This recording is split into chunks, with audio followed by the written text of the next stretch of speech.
Northern Ireland is a better place than it was, but you wouldn't have known that last night. Look at the protesters, all young. They're Catholic nationalists. July the 12th is all about Protestant tradition. This is becoming theirs.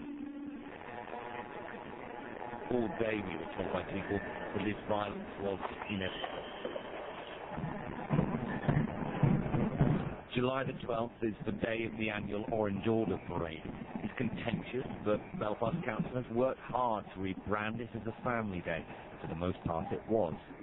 But the route taken by some of the feeder marches at the end of the day slices through a nationalist area. The locals there argue that it's an unnecessary route. A sit-down protest began hours before it was due to pass through, even though it was relatively peaceful. Police eventually removed it. It was the starting point for rioting that went into the night. It's disastrous from the point of view of trying to bring the community along with the police. It's disastrous in terms of community relations. It's disastrous in terms of the political process here.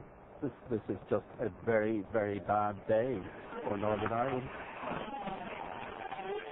Police used water cannons and fired battering rams. Containment was their fallback tactic. They tried to retreat at one point, but they had to abandon that idea. As they pushed up the Cromlin Road, policemen were hit by a slab of concrete pushed from a shop roof.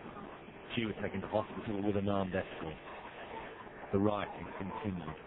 What you've got now is a standoff between the police this side of the Ardoughing Road and the protesters on the far side of the road beyond the burning car, and most of them are just kids, teenagers really, and the police have become the object of their aggression. The march passed through here hours ago now, but they've been throwing petrol bombs, stones, golf clubs, anything they can lay their hands on, firecrackers, now burning cars.